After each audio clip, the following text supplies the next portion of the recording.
नमस्कार। आज हम हैं उत्तर प्रदेश कांग्रेस कमेटी के प्रांगण से बात कर रहे हैं। आज हमारे साथ हैं द्विजेंद्र त्रिपाठी जी। आपका बहुत बहुत स्वागत है। धन्यवाद। द्विजेंद्र जी, आज उत्तर प्रदेश में चुनाव है। ये 5 राज्यों का चुनाव होने वाला है, उसमें उत्तर प्रदेश सबसे प्रमुख माना जाता है। आपको क्या लग रहा है कि इस बार उत्तर प्रदेश में कांग्रेस कैसा परफॉर्म करेगी? देखिए, हम उत्तर प्रदेश के रहने वाले हैं, बड़ा प्रदेश है। यहाँ से 80 लोकसभा की सीटें आती हैं, लेकिन कांग्रेस के लिए हर प्रदेश उसके लिए उतना ही महत्व रखता है जितना कि एक दूसरा प्रदेश। और जहाँ तक उत्तर प्रदेश की बात है, यहाँ पर प्रियंका जी यहाँ के प्रभारी हैं, जो हमारे देश की नेता हैं। राहुल जी हैं, सोनिया जी हैं, जिनका प्रदेश है उत्तर प्रदेश, इसलिए यहाँ का चुनाव वैसे भी महत्वपूर्ण हो जाता है।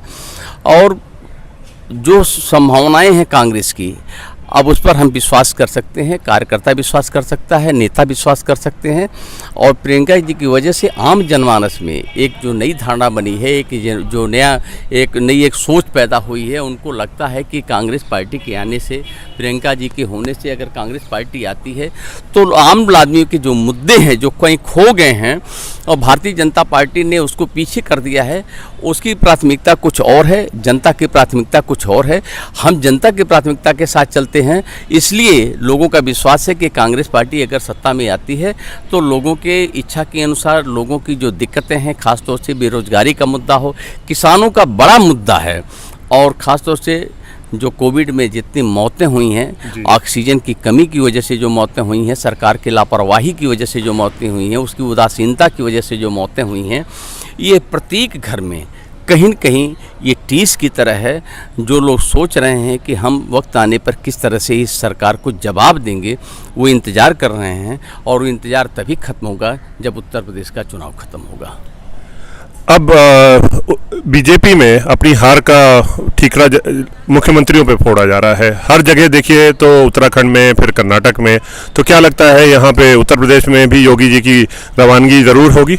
आप देखिए, पहले के योगी जी रहते हैं या जाते हैं, अगर योगी जी रहते हैं तो कांग्रेस के लिए ज़्यादा अच्छा होगा, क्योंकि उन्होंने जो सत्ता चलाई है उससे लोगों के अंदर निराशा पैदा हुई है, कुंठा पैदा हुई है, लोगों के अंदर एक गुस्सा है।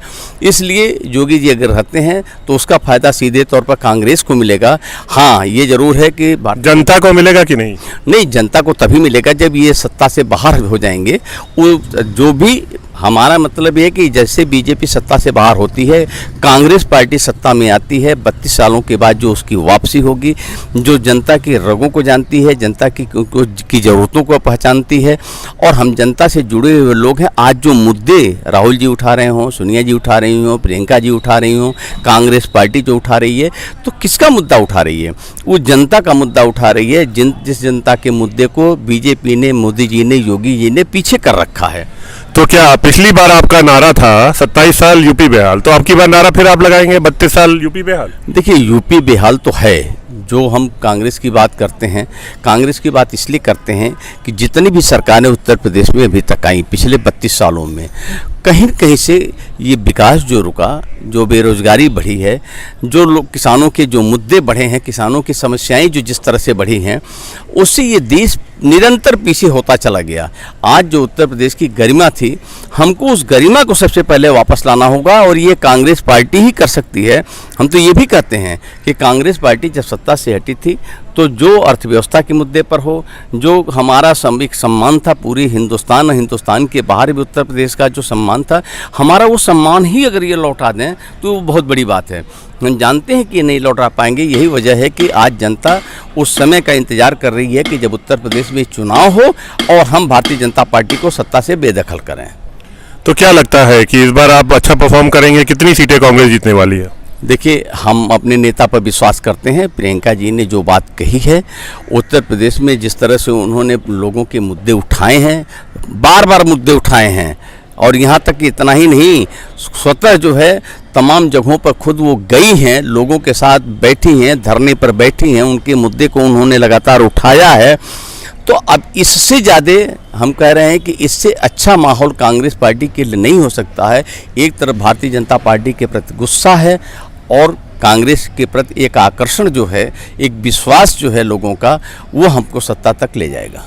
तो क्या बनारस के सांसद और यहाँ के मुख्यमंत्री इस बार अपनी लुटिया डूबने से बचा नहीं पाएंगे? देखिए, अब हर आदमी जो है एक न एक बार एक्सपोज होता है। कब तक ये आवरण के नीचे ये लोग सारे लोग जो हैं लोगों को भ्रमित करते रहेंगे, मोदी जी हों या योगी जी हों, ये सारे लोगों का जो भी आवरण है वो धीरे धीरे अगर उतर रहा है, और अगर नहीं उतरेगा तो जनता उतार करके फेंक देगी, क्योंकि उनकी समस्याएं इतनी विकराल हो गई हैं कि अगर थोड़े दिन और इनको दिया तो हमें लगता है कि जनता को आत्महत्या करने के अलावा और कोई रास्ता नहीं बचेगा। क्योंकि सरकार होती है, उसकी एक प्राथमिकता होती है। इस सरकार की प्राथमिकता जनता नहीं है, सिर्फ सत्ता है। द्विजेन जी, आप खुद एक समाज से आते हैं, ब्राह्मण समाज से। आज पूरे उत्तर प्रदेश में एक ही डिस्कशन केवल जैसे कि ब्राह्मण ही है और ब्राह्मणों का ही डिस्कशन हो रहा है, चाहे वो सपा हो चाहे बसपा हो, तो क्या कांग्रेस भी इस तरफ कुछ पहल कर रही है? देखिए, जहाँ तक कांग्रेस की बात है, कांग्रेस को ये साबित करने की ज़रूरत नहीं है कि हम ब्राह्मणों के प्रति क्या सोचते हैं। जब तक उत्तर प्रदेश में या हिंदुस्तान में कांग्रेस पार्टी थी, ये रिकॉर्ड है, ये कोई भी उठा करके देख सकता है कि कितने ब्राह्मणों को सम्मान दिया गया, कितने मुख्यमंत्री बने। और ये जो पार्टियां हैं आज ब्राह्मणों को वोट बैंक के रूप में देखना चाहती हैं, तो इसका मतलब वो ब्राह्मणों को नहीं समझती हैं, ब्राह्मणत्व को नहीं समझती हैं। वो इस तरह के लुभावने नारों में नहीं आने वाला है। उसको अपना विकास नहीं चाहिए, समाज और देश का विकास हो, ये ब्राह्मण सोचता है। और तभी होगा जब कांग्रेस पार्टी उत्तर प्रदेश में सत्ता में आएगी। इसलिए ब्राह्मण निश्चित तौर पर इस बार एक विकल्प की तलाश में था, और कांग्रेस पार्टी इस बार विकल्प के रूप में तैयार है। तो क्या अब उत्तर प्रदेश जात पात की पॉलिटिक्स का ही रह गया है गढ़? नहीं, मैंने जात की बात नहीं की। मैंने यही कहा कि ब्राह्मण जो है समाज और देश की बात, प्रदेश की बात सोचता है। इसलिए वो इस कांग्रेस पार्टी को चुनेगा ताकि समाज और देश का भला हो। जब समाज और देश का भला होगा तो उसमें ब्राह्मण भी होगा, क्षत्रिय भी होगा, वैश्य भी होगा, सारे लोग होंगे, छोटे लोग होंगे, बड़े लोग होंगे, मुसलमान होगा, गरीब होगा, दलित होगा, धनी वर्ग होगा, व्यापारी होगा, नौजवान होगा, किसान होगा, सब लोगों का प्रतिनिधित्व होगा। और जब सब लोग मजबूत होंगे तो प्रदेश मजबूत होगा, प्रदेश मजबूत होगा तो देश मजबूत होगा। आखिरी सवाल, आपका मुख्यमंत्री चेहरा कौन होगा? देखिए, कांग्रेस पार्टी कभी मुख्यमंत्री के चेहरे का चुनाव पहले नहीं करती है। हमारे जो विधायक चुन करके आते हैं, विधानमंडल दल की बैठक होती है। देखिए, हमारी इंटरनल डेमोक्रेसी एक है, हम उस परंपरा को हमेशा कायम रखे हैं। हम वोट जो मिलता है हमें कांग्रेस पार्टी और गांधी परिवार के नाम पर मिलता है, और वही इस बार भी होगा। जनता गांधी परिवार के ऊपर विश्वास करती है, और उन्हीं के ऊपर विश्वास करके और कांग्रेस पार्टी के प्रति उनका जो एक आकर्षण है, उसी के तहत जो है कांग्रेस को वोट करेगी। और हम निश्चित तौर पर एक उम्मीद के साथ हम कह सकते हैं कि इस बार हम सत्ता में वापसी करने जा रहे हैं। बहुत बहुत धन्यवाद द्विजेन जी आपका। Thank you.